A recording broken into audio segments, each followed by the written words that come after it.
an entry point, and a very quick despair move if it has to go despair, and then take off again for another secular move. So a few things that I believe upon.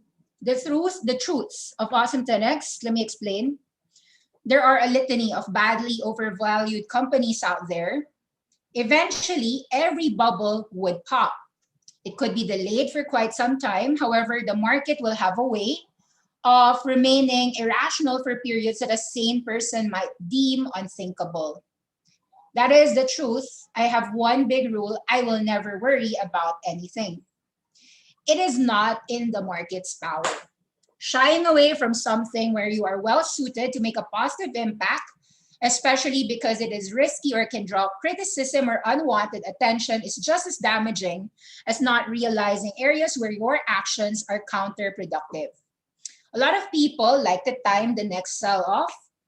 That's why my antidote for that is you just choose great names so that you never have to time the next sell-off. I tried to study great companies over time. Usually in a sell-off, they are the first high-quality companies that everybody has a shopping list for. And sometimes they don't even fall. It used to be that Amazon would fall 90% in a decline, say in 1997 to 2001. Around 2008, the market already smartened up.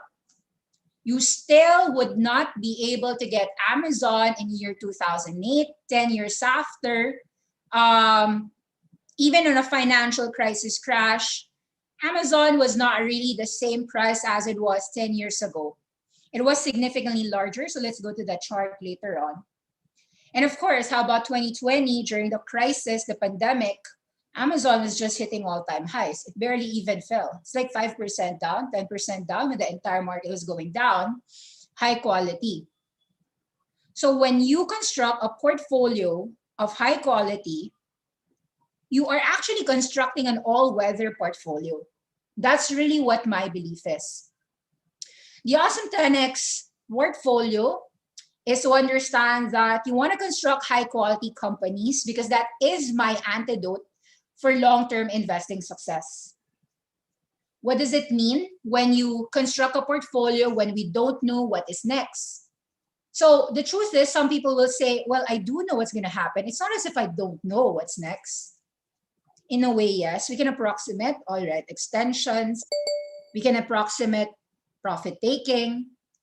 But you can never really approximate the truth of the depths of panic selling, or whether that's it, or whether tomorrow we get another panic selling. When you acknowledge that you are a human being, it is actually a super freedom enhancing feeling. What did Steve Jobs said before? When I started becoming a beginner, I felt free. Remember when Steve Jobs had to leave the pressure from Apple and he founded Next and Pixar? Those were his one of his most creative years. When he was allowed to fail, when he was allowed not to be perfect, when he was allowed to be human and imperfect, actually. And approaching the portfolio in that manner tells you that Awesome10x always stated, let's not predict the rain. Why don't we just always prepare the ark so that when the flood comes, like Noah did prepare the ark, not knowing when God was saying the flood will come, he was just always prepared. Prepared for today, tomorrow, next week, next month, next year. I never needed to prepare or predict because preparation of the rain was more important than predicting the rain. That was Awesome10x commandment number 6. Prepare the ark. Do not predict the rain. So, also Awesome10x believes that a focus on buying proper companies with businesses that are going to be hard to undermine, that are paying a decent dividend or even no dividends, it doesn't matter, is the best way forward. Along with a determination to ignore any capital volatility along the way. Of course, you don't want all your assets into stocks. So that's why we preach 25% cash, even if cash earns zero, 25% in global stocks, 25% in your house, property, asset, if you're going to work up and save for it, a house that you will live on, not speculate upon. And the fourth would be your job and business. If you wanted to expand your business, or you want to actually, your job and your business is supposed to really pay for your day-to-day life and whatever, savings, expenses, and then allocate more of that into cash, stocks, and properties when you can. So in my view, you don't want to put all your eggs in a basket, meaning not all your eggs on properties or stocks or cash or crypto or gold or whatsoever, or digital assets, that other currencies that you want. But a likely sensible approach, rather than hot money currency trades or chasing the latest, greatest ideas of a security industry analyst saying, oh, this is my 2021 topic. Oh, this is my 2020 topic, my 2024 topic. Awesome10x does not believe in that. What's your top pick for the decade? As in 10 years. What is your top picks for the decade? So we're not chasing the latest, greatest idea. We just want to have a compounding machine for the next 10 years. And that would make us into a mission to separate the pennies versus the dollars. Where is the big dollar going? Where's the big money going? Where's the trillions of dollars going? Now, whether we like it or not, governments are forcing us to take risks with our capital or just suffer a long and penurious old age. You want to live old age with just 1% interest rate on your treasury bonds, or even if it spiked 1.5% yields? That's not a way to live life. Now, if you have to take chances, we need to outweigh the risks in favor of us as much as possible. Inflation-proof stocks that could hold through the volatility, because this is probably the closest thing to a free lunch left for us. Now, just don't expect it to be a smooth ride. The unconventional and uncomfortable truth of long-term investing is that we do indeed have drawdowns, 20% drawdowns, 30% drawdowns, may it be, and you'll see some charts for that. But in the end, the rewards are going to outpace the drawdowns. So it's still going to be a 10x return anyhow. In March 2020, seeing that the market could collapse, and this was my thoughts, I asked, it is a good thing to ask the people one question. Are you prepared to be wrong? If you're bullish, are you prepared to be bearish if you're wrong? Now, if you're bearish, are you also prepared to be wrong if the market can just suddenly go V-shaped recovery? So everyone asked me, March 2020, how deep can this go, Nikki? Can we confirm that the capitulation could be stemmed? Are we stabilizing? Is it still 50% lower from here? Or are we already bound to trade within a range? These are some questions that I got March 2020. And in March 2020, no matter how hard it was, this was what happened. I'm going to tell you what. So why don't we actually share a few things? In March 24, 2020, I said, you want to buy the worst carnage victims because there is life after COVID-19 restaurant edition. I said, yes, we are in a severe recession. Yes, we will not recover after 2 years. That's something I felt was true. But as it may, be that as it may, here are 70% to 90% sell-offs that have priced in the zombie apocalypse. And the world is not going to end. Exhibit number 1. The US is at risk of short-term layoffs by industry. The food and drink, which were the restaurants, the retail, which were the department stores, the travel industry, you've seen layoffs on Airbnbs, Booking.com, Trip, hotels, airlines, support services, education, all of them were impacted in a 90 to 70% zombie apocalypse drop. And was it just isolated in the US? No, it was in the entire world. And I lived in the Philippines. And in the Philippines, I said to them, the risk rewards in your life today are to lose one, but win 17. And I would take that bet any single time, even if I lose. Even if I lose one, but if I win 17. I took a look at some charts then. I estimated the support, the downside versus the potential upside. I live in an extraordinary time. You live in an extraordinary time. Liquidation phase spells super bargains, the chance to make an opportunity of a lifetime. Indeed, that's what we did. And sabi mo, you said you will buy me at my worst. Well, then prove it.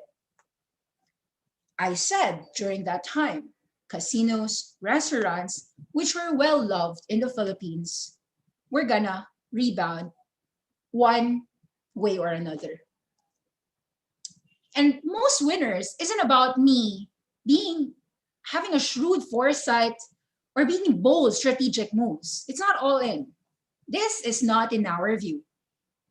Although anyone says that Amazon will be a poster child for a winning company, any trader can buy Amazon at $1,700 last year, but not everybody can know that even buying at $2,000 or $2,100 would result in them being able to sell at $2,400 if they were thinking short term, and it's still $3,000 today, even after the so-called crash, or a series of crashes soon.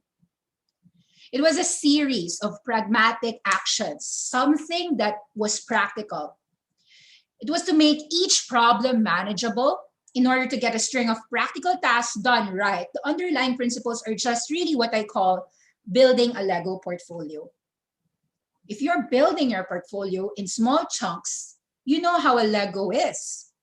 You've got a power of small bricks, so many bricks, Lego bricks. You're building it one stock, one quarter, or one price, one level at a time. $100, $500, $2,000, whatever that may be, that's the power of small. You're investing in this month, 5 companies, $100 each, or maybe $5,000 each. But then again, it is relative to one's personal capacity. The power of chunking. Chunk these sectors. How much exposure do I have with an e-commerce sector, with a work from home sector, with a gaming secular trend, with an artificial intelligence, the power of chunking. Break things up. Break things up as if it's a Lego. If my portfolio was a Lego, break things up. How much percentage do I have that I want to break up? I want to break free from my cannabis portfolio. I want to break free from my healthcare portfolio. Keeping it fluid.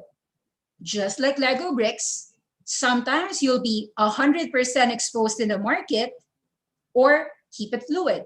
75% exposed, trim a little, like as if it was a Christmas tree, trimming, so that you've got a 25% cash hoard. Building blocks. I build it over time. Quarter, daily, monthly, weekly.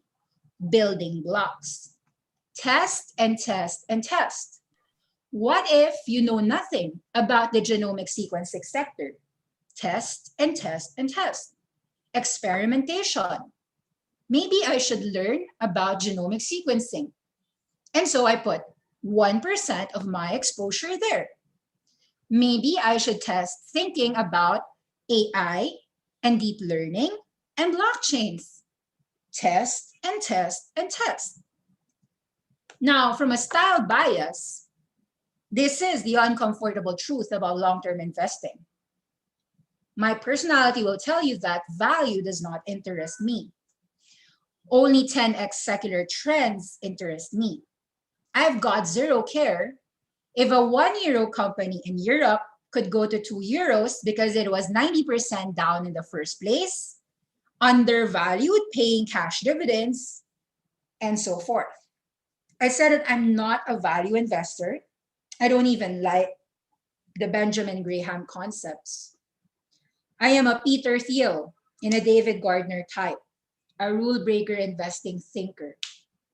I might seek my 10x companies in an IPO, in a direct listing, in a SPAC. I would cover Unity Engine and I got in. I'll cover KCAC batteries, which was QuantumScape. I'll even cover some healthcare IPOs if you want me to. Amwell, GoodRx. I would probably study NanoX medical imaging, but not value investing laggards. I do not plan to rotate to zilch dinosaurs, even if they were worth diamonds before. I don't plan to. To be honest, that would echo a lot of David Gardner, Peter Thiel's 0 to 1 concepts. And I said this before, and I'll say it again. You could have been the worst person in the world who couldn't time. You are not able to perfectly accurately call when to buy the market. You always buy the peak. The cure for that is to buy quality, because high quality companies will create more quality, more value over time, and people would pay a premium, a higher price for it over time. Did quality technology, QQQ, outperform your S&P 500 over the long run? And will it continue to outperform over the long run, even with accompanied volatility? This chart told me yes. Even if I extend this until 2021, it is also yes. QQQ versus SPX, we're gonna go chart later on, okay? But I expect everyone here to understand the difference that QQQ or the NASDAQs have a higher weighting on your Facebooks, Amazon, Microsoft, Apple, and Google for a very long time. And so the outperformance was clearly in these leaders. A few lessons in my 2019 that I did to make my 2020 better, not knowing what 2020 was, of course. I learned in 2019 that I should add on to winners. I should concentrate on winners over time, not at once, like a Lego, build it and build it and build it. Great earnings adding up on gap ups will result into outperformance. And hold them longer. Follow the core of keeping winners for a really long time, no matter what. Now, I also put in my guidelines that I set stop losses on gap downs. This will minimize my drawdown, but at the end of the day, it's still position size that saves me. Diversification is a good thing, and so keep at it. Some people, when the markets are falling, they feel, oh, so hard. I just have 50 companies. How could I unload all of these? Diversification is a good thing. First and foremost, even if you have 40, 50 companies, if they are sector chunks, you could easily see them in your Excel sheet. Granted, stop losses on gap downs can be done on all of your 50 companies, right? But at the end of the day, position size will save your day. Some companies will fall 30%, 20%, 40%, 50%. On average, you could be down 20, 30%, even in a diversified portfolio. However, because you are diversified in many sectors, you could clearly see over time which sector is still a leader even after a correction. Corrections actually help you define the leaders, and the ones who fall a little are also the ones that will likely emerge. Well, not necessarily true. Sometimes the ones who fell the most are just misunderstood as well. But at least you could find differences on how they would move over time. Leave winners to run, but set a hard stop in order to prevent giving up gains. There is no perfect system. This is a little bit confusing to some people because I thought winners always win. Yes, But what does this hard stop mean? You're up 500%. Are you really sure that you will let that 500% run crumble down to 100% win? A $10 going to $50, and yet you would unload it at $20. That still sucks. That's called no risk management. If you had Danimer Scientific, Loke was a pick of Awesome10x. We got it at 10-11. It reached as high as $60. I could forgive you if you didn't sell at 60, but maybe you could have sold at 50 and 40, right? Not perhaps at 20 or 30. That's what it means. Now, do not create a portfolio reliant on one trade to make back all your losses, because this was result in an oversized position and too much risk. You only add on a position when proven right by the market. You still have to manage your risk because you want to manage your volatility. You want to cushion your downside, and the only way to cushion your downside is to actually have some cash, because keeping it fluid is having an exposure on your asset allocation wherein there is cash for a rainy day.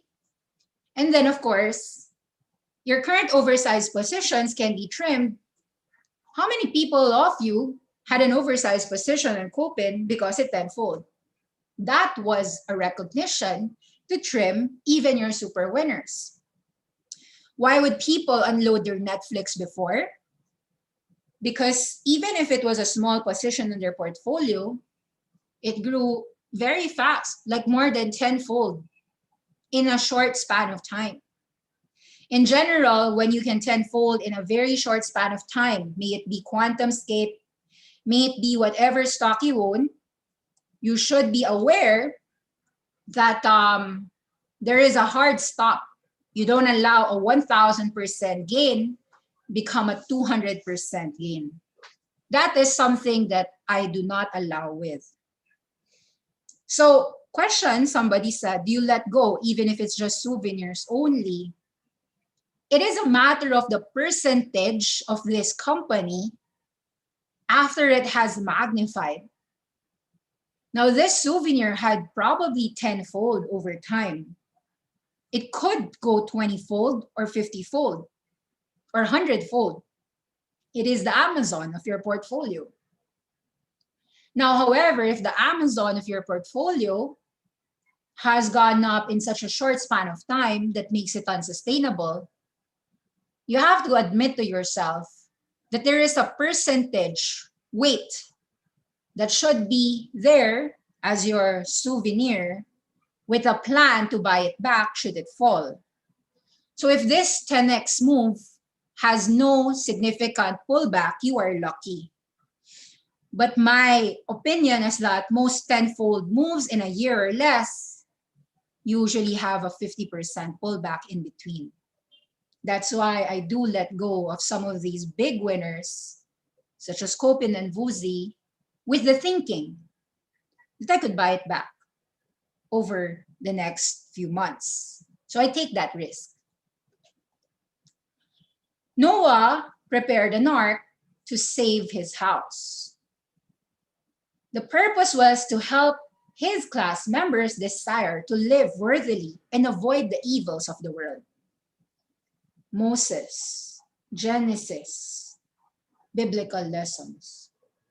You might not believe in Christianity, but it gives you a lot of principles of saving for a heavy rain and not predicting that rain. This is a commentary by one of our Awesome10x members, Robinson T. Said, guys, I've been following fairly religiously. Well, I haven't obtained all the necessary data. I believe that there is probably a 70 to 80% correlation based on a highly precise, somewhat subjective, multifactorial decision tree. Seems not precise enough, eh? The rough formula is that the bond yield rate, delta, times the logarithm 2 squared, logarithm squared x, plus or minus stimulus news versus divided by 4.2 minus the JPOW speech, QE sentiment, minus the length of time of minutes, plus the SPAC merger announced, plus Elon Musk tweets your stock or crypto, log 10 to the X equals your percentage ROI. Of course, you know he was kidding, right? But the thing is, it's just to say you don't rely on one piece of information to make one decision. If you rely on just one information, treasury yields, macro, you're more likely to make a wrong decision. And as a wise person said, our goal should be wrong less often. We will be wrong. Take that as a comfort that we are human beings. But we define ourselves to just aspire to be less wrong. We will be wrong, but we don't want to stay wrong forever. Right? So the point of the problem is that you should strive to actually allow failures, make mistakes, because we learn the most from our mistakes. It's okay to be wrong, just not stay wrong forever. And in some cases, it's okay to lose money. You should look at those moments as learning experiences and say, yay, I made a mistake, because it's just a learning opportunity. Next time you've got a variable of this mistake that you've previously made, you can hopefully less likely make less of that mistake. The key thing is you want to keep pressing on.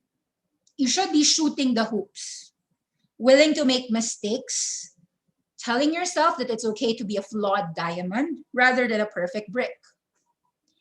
Making an investing career is allowing yourself to actually fail a few times, but win most times or even a few times, but big wins.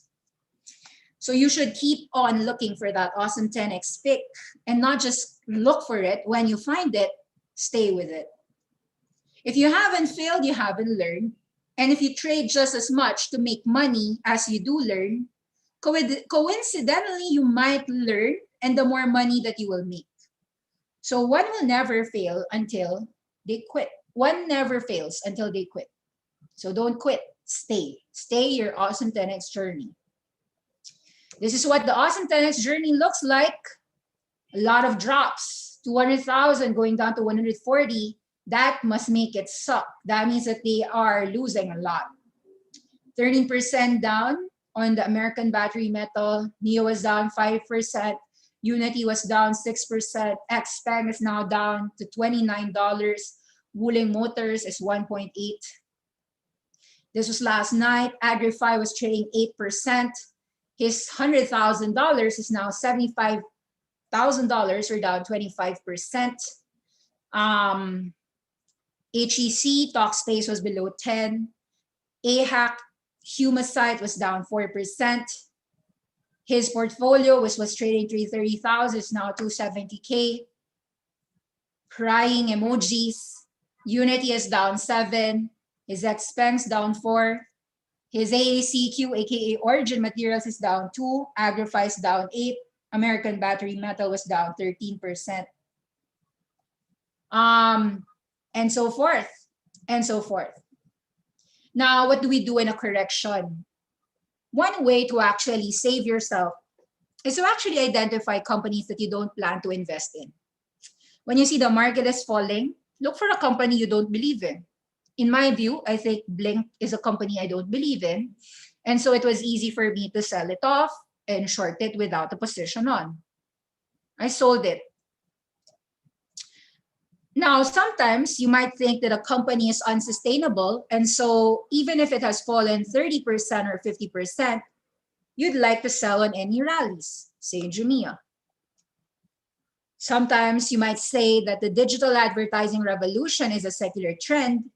But if you believe that it is extension and overdone, knowing that a $5 to a $100 move is a 20x move, you might be able to see this winner fall around your observation, usually a 50% down from the peak, so 100 to 50, giving you a choice to actually make a reward when it falls back down so that you can pick it up on the downside.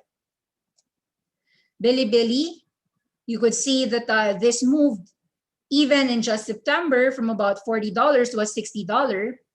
It was actually $20 just a couple of years, just a year ago. Great company, by the way. So not everyone would want to short a company like this. But when you see all the charts in your favor and the sentiment is in your favor, some people would want to short. And this is something that some people did, to short Bilibili last night and get the drop and the downside because your risk was very small here at about 150, while your reward was about 90 or 100. So it was still risk reward.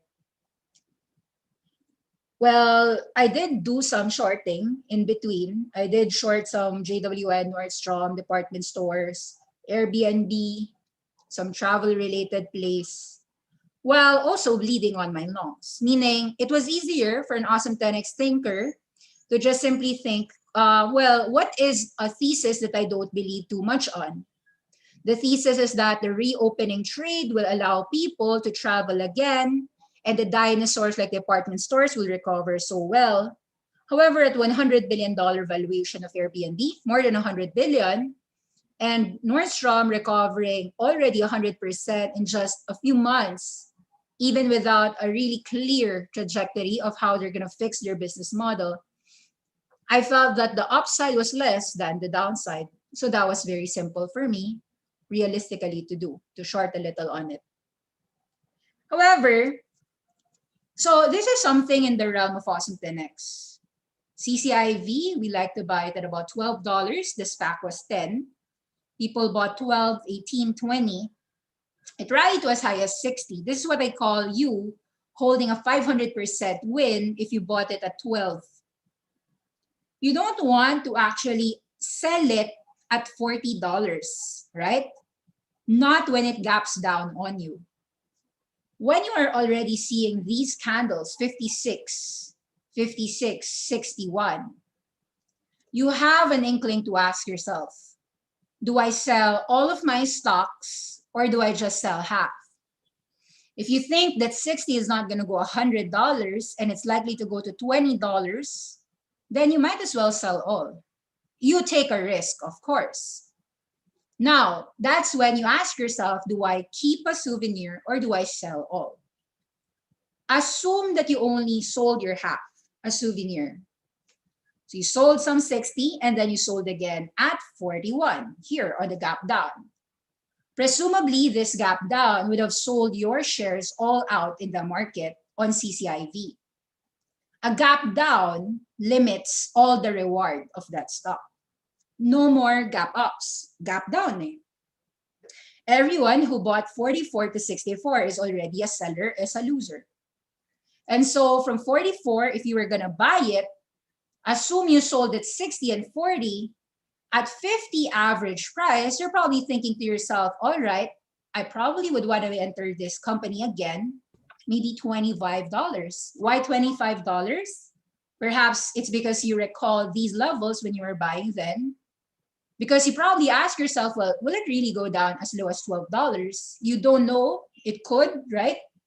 But if the reason why it went to $60 in the first place was because people actually loved CCIV, aka Lucid Motors, were all the SPACs even able to trade at $60? The answer is no. Tells you had something special, right? And a special company gets a special price. And so perhaps yesterday when the market was falling, even if you didn't know tomorrow and the next week, whatever was going to happen, the knowledge of Peter Rawlinson, the owner of CCIV, aka Lucid Motors, the CEO of Lucid Motors is merging with CCIV. The reason why this was one of the highest, most valued market caps in the SPAC field, it raised about $24 billion pre-enterprise valuation. That means 24 billion was this $10. And so this one is about $48 billion. It's because everyone sees that Mr. Peter Rawlinson is a CEO, a Tesla engineer, a former Tesla Model S engineer, the senior who even allowed us to see Tesla Model S, which we now appreciate. And because we think that we agree that Lucid Motors indeed had that Mercedes-Benz class for the electric vehicle movement, it had a decent chance. Is it okay to fail? Sure. But when I make a bet, I start betting at 24, knowing that I could go down to about 16 or 12. While also thinking that, well, if this is really a Tesla, anti-Tesla, or not really an anti-Tesla, but a complement of the entire upper luxury class of Teslas, then it could really go to 34 and 44. Peter Rawlinson and Tesla are not enemies. Lucid Motors and Tesla are not competitors. They are complements for the electric revolution. Nano dimension, you see this big move from about nearing $2, less than $2, hitting as high as 17 times 8. Now assume that you were a person who quickly bought 2, 3, and even bought at 6. At some point in time in about 2021, you were seeing that, well, at 15, 17, it fell quickly to 15. There was a double top here at 17. How did you know to sell? Perhaps if you didn't know when to sell, because you would have thought the same thing here at $10 when it was already teetering here, you probably felt that, okay, I'll sell at 15 all the way to 12. So most likely, guys, what happened to Nano Dimension was people started to sell when they knew that, well, Nano Dimension is not going to go up anymore. So, however, the sellers at about 15 to 12 are also going to be the same buyers back at about perhaps 7 or even as low as 5. So in fact, some people might feel that, hey, this was $10 here.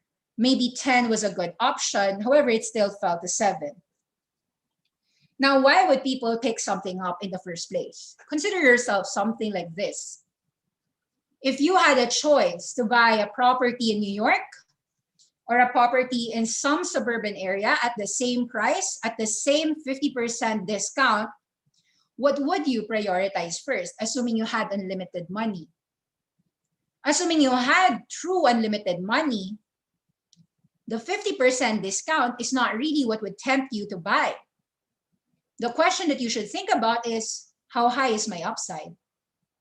If I have a 50% discount here, is 100% my upside, or can it be more? If I buy a New York property, say 50% lower, let me think about this in Philippine layman's terms, okay? So I'm Philippines, so I don't know much about a property segment in New York or US. I just know about like a property price there is expensive. But let's assume in the Philippines, okay? In the Philippines, Bonifacio Global City is one of the most expensive parts in the Manila area. And then you've got relatively cheaper properties, perhaps in less Manila areas, less Metro Manila, like outskirts of Manila.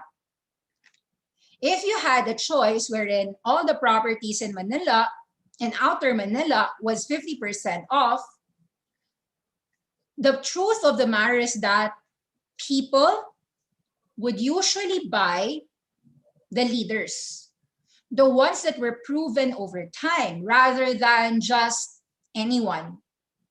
And because BGC was proven to recover over time because of the amount of buyers, it was the easier #1 pick in terms of buying any property discount rather than an unknown. Now, in terms of additive manufacturing, that industry sector, I feel personally that it wasn't just me who liked Nano Dimension in the first place. It was not just Awesome10x.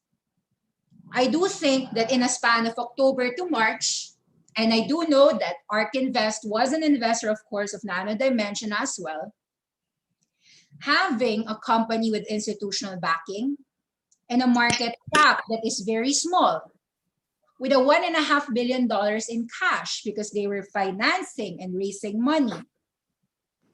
So the knowledge of what I was buying kept me grounded and kept me at peace and sane, such that an 8x move from about nearing 1 to 10, well, actually, this was really below 2, so this was a 10x move. All 10x moves actually go down 50%. 17 divided by 2, 18 divided by 2 was 9. This drop back from 8, even all the way to 5, is really, to me, an opportunity to buy in. So this is one of the companies that I am buying, even if it can fall tomorrow. So Awesome10x likes to buy companies that they like secular trend, early secular trend, additive manufacturing, small, will grow large over time, has contracts. And if you want a deep dive on nano dimension, just type is NNDM a buy in Awesome10x. We covered it on October 2020. We were buying it at $2. Razer is also an Awesome10x free class pick. So you can see all these arrows. I knew at about 320 that Razer was going to go down. Why did I know that it was going to go down? I had more than enough reason looking at so many charts. More than one reason, not just Razer. So it was kind of easy to determine that the market was peaking. The dollar was spiking.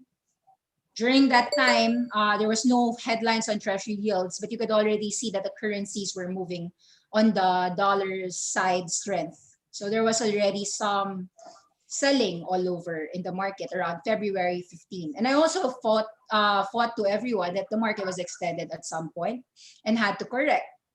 So it was easy to sell at about 319, 320. But then again, if you believe in the long-term vision and the dominance of gaming in the future, how then do you approach how to buy it back? If you sold at 320, you could see that there's so much supports here at about 220, even if it can fall to $2 or $1.65 or $1.52. So the point here is that you want to get some technicals on your favor before you buy, such as perhaps a support area, like a consolidation that is a technical support. The previous high, if you extend the way, would tell you that there's a support at 2.2, at $2 and all the way to about 160, or 10% and 20% lower. And also, you might also get reminded that usually a 50% retracement from the peak would be enough as a discount to tempt people to buy it back. 3.2 divided by 2 is already 1.6. So you kind of approximate that there will be a lot of buyers should the market crash. So it's not about predicting the crash. It's about what will you do if the market truly crash. Even if you've got some Razer here, and even if you're going to support, even if your losses would potentially be here, you have to think to yourself, well, if I get in at $1.60, and if my downside is small, my risk is small, and my upside is as high as $4 or so, then I should be okay with it, right? So there was a very strong consolidation support at about $1.60 area. Again, think about one way to invest with 10x moves is to actually find the 10x moves in the first place that you could believe in. Let's assume that you do believe in long-term reading sequencing, which is genomic sequencing. You can now read sentences rather than just ABCs and letters of a person. Each person is composed of 6 billion GATCs. These are our genomic sequencing, our chromosomes, our X and Ys and stuff. So you saw this company go from 55 cents to $15. At some point, this 32x has to drop. And when you actually try to study the biggest corrections happen actually on the best movers, the best stocks that people don't understand. It could even fall 70 to 90% down. Remember, for Amazon case in 2000, 1998, 1999, 2000, sorry, I'm gonna recall this from my head. The NASDAQ, the NASDAQ bubble made Amazon fall from its peak to its low 90% down. Because nobody understood the internet, just as nobody understands genomic sequencing. Unless I guess you're a doctor, it's very hard to actually explain to the layman, hey, this is what AI can now do.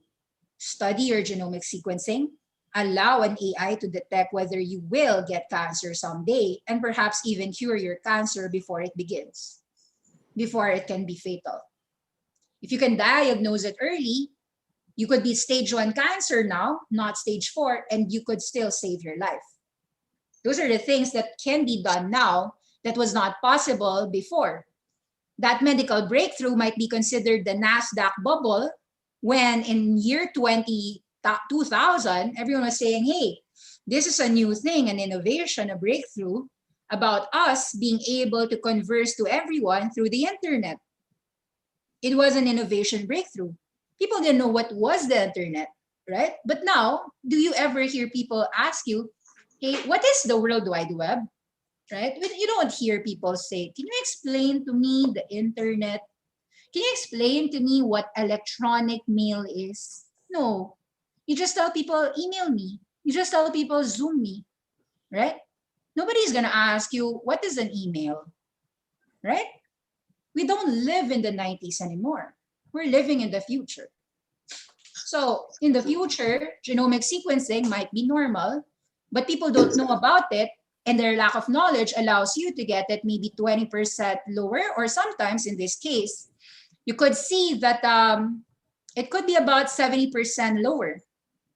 The less well-known the company is, the higher likelihood for a pullback. That's what I've learned. Whether it be Amazon, a Mercado Libre, when you were investing therefore in the earliest secular trends when nobody knew about it. When you were trying to buy Netflix, by the way, in online streaming in year 2000, 2003, or let's say 2009, let's say you were investing in Netflix very early on. I saw the charts of Netflix. Try to recall this. I'm sorry if I have data. It's just that it's in my other slides. Amazon corrected 90% in the bubble. Netflix also corrected something in the realm of about 80% when people didn't know what Netflix was, because people distrusted that you would watch movies when your internet was so slow. Remember the time when we had ISP? I mean, do you still remember the time when you had to download a movie for like 3 hours just to watch one movie? And in the Philippine internet, okay, we don't even have any good internet. It's going to probably take us more than 5, I don't know, sometimes it's going to take us a day just to download a movie. So how could you really expect people to believe that someday all of us will go online and just watch videos, whether it be on the internet or whether it be on our laptops or on our mobile screens? How could you believe in that when in year 2000, when Amazon was building his shopping online e-commerce marketplace, you didn't have the infrastructure as huge billions of mobile phones. Mobile phones only was mainstream around year 2010 already. It was 10 years after. It was harder for people to shop online when, not everyone had access to credit cards. So Amazon's flourishing movement on shopping helped Visa and MasterCard too. Because when you were shopping, you were paying through your Visa, your credit card. Maybe in the future, guys, you're going to shop with Humble Pay, blockchain-enabled payments. You never know. I need to answer a few questions. Good morning, Ms. Nikki. I'm sorry to disturb you. I'm already down on my capital by 6%. I was able to reduce my margin to 10,000. I'm still waiting for a lot of my sell orders yet to be hit. I'll probably be able to fund my account next week. I just want to ask your advice. Do I have to weather the storm, knowing that we do have the best companies, or should I continue selling some more? And I said, okay lang, you have a lot of buying power, $80,000. Let's wait this out. It's too low if you're gonna sell now. Of course, it can go lower, but it's too low to sell. I have a question, somebody saying, Nikki, are we heading into a taper tantrum? So you're talking about 2013. The QE, quantitative easing, the so-called QE, taper tantrum, I'm going to raise my interest rates and the markets, all hell will break loose. Let me answer to you the answer that I've done. In 2013, check it out. When the high quality companies like Facebook, Amazon, Google, and all of them, those FAMGAs fell on that taper tantrum, 7 years after, each one of them went 400%. Amazon, most especially. It was around $300 then, or $375. Amazon right now is $3,300 or $2,900, depending on the day or time that you check. If you that means that you 10x anyway your money. The answer is that inflation, all of your macro problems are solved by one thing and one thing only. The 10 years format tells you that people will never ever be in cash. Everyone will want to invest in high quality assets. If you do have a high quality CEO, a really great mission, a really great vision, a product that people will love and will buy forever, you don't have a problem. The business is gonna go forever. Mas malakas pa rin ang USA. Na-done yung coupon ko to buy last night at 8. And then I said, you can sell some at 10, perhaps try to buy back at 6 if ever it fell. So what you want to do is actually to assume that the market's already dropped a lot at about 12,300 last night. The downside might be just 12,000 and then we bounce again, probably a lower high, or it might not even be a lower high and that was it. You have to allow yourself to be wrong. You could be wrong that it's bullish. You can also be wrong that it's bearish. When you assume that you don't know, it frees you up. Remember that. So you should be aware it goes up, you do something, goes down, you do something. So when people told me, hey, CLA, Ouster signing over 20 strategic customers in 8 months, this is a digital lidar company. All the SPACs right now are trading at $10 area or $11. What should be good for the people who are investing in companies like this in the first place is that you are comforted by the fact that Angus Pacala, the Ouster CEO, is able to secure $325 million, 20-year strategic customer agreements across all of its key market verticals. Do you want to stay invested in a company that can do that, can execute like that? Multi-year, you heard me right. Multi-year until 2025, until 4 years from now. So we believe that the number and variety of our SCAs that we've entered into the last several months is a testament to the benefits of our technology, the broad diversification of our customer base across multiple industry verticals. The sales opportunity that these contracts represent speaks for itself. Of this SEA signed, these are establishing a multi-year purchase and supply framework for Ouster and a customer. In other words, our revenues are secured for the next 4 years.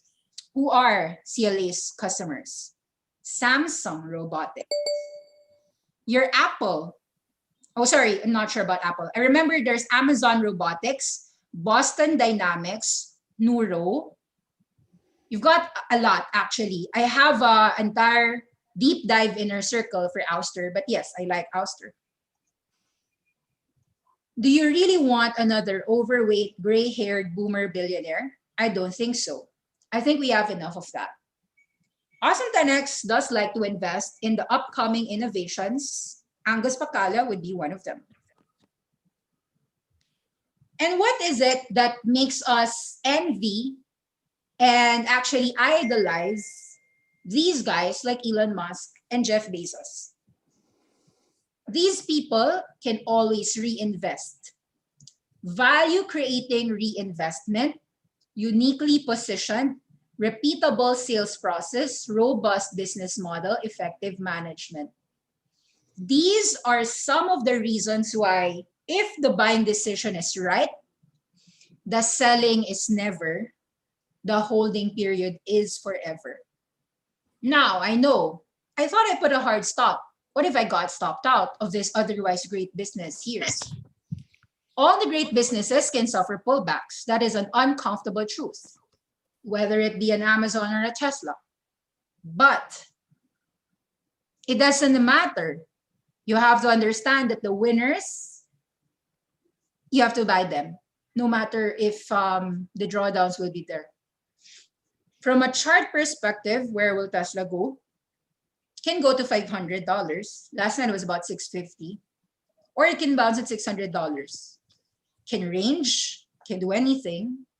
But at the end of the day, I think the people who are invested in Tesla believes that, number one, Tesla is in a unique position to be the leader of the universe. Joke. Yes. All right. Repeatable sales process, robust business. Ask yourself if the company you own exhibit these types of things. Peter Thiel's successful businesses are based on secrets. This is a very good video. I wish I could share it to you, but why don't we listen to just the first part. Let me tell you the part that, this is a 1-hour video. You try to search this, Peter Thiel, one of my favorite mentors online. Best venture capitalist. Alcatraz, which was, of course, all you had to do was go out the front door, but it was again, so much of people's identity was wrapped up in winning these various competitive dynamics that they could not think about this. So if I give advice to my younger self, it would be to, really think hard. Why was I doing these things? Was I engaged in? Was I doing these things because I genuinely wanted to do them, or was it simply a sort of a prestige status game that I was playing? And I think if I was honest, that there was way more of that going on, and there's, I think, a lot of that going on with a lot of us that we should always think hard about doing less of. Second contrarian idea I'll throw out is, I think the sort of a conventional view is that there are not that many answers left to this question. What's true that nobody agrees with you on? We believe that all these truths have already been discovered in the past. And maybe there's still some things, but they're just about impossible to figure out. So there are conventions that we understand, there are mysteries that nobody can figure out. But I, by contrast, think there still are a lot of things left on an intermediate level. There are a lot of things that I call secrets, which are truths that are hard but possible to discover. And I think there is always a secret at the core of every great business. There's some sort of research program that, or some area that people are really, really focused on, they think about really hard, and it sort of advances their thinking to the point where they get an understanding about something that other people do not yet have. At PayPal, we were very interested in sort of the cryptocurrencies and encryption technology and currencies, and could they be intersected? Could you build a new digital currency? This was a question that animated us tremendously. We didn't quite succeed in building one at PayPal, even though we had T-shirts that said that we're going to be the new world currency. We didn't quite succeed in that goal, but that sort of a in-depth, substantive focus actually did help us think really hard about how do you architect a new payment system, how do you do certain things differently, and it was a key part of inspiring us. And I think there are sort of many secrets left, and this is something we generally do not understand, and it's not obvious where one should look. If you were living in the 17th or 18th century, you could look at a map and there were empty spaces left on the map, and you could become an explorer and go and discover those places.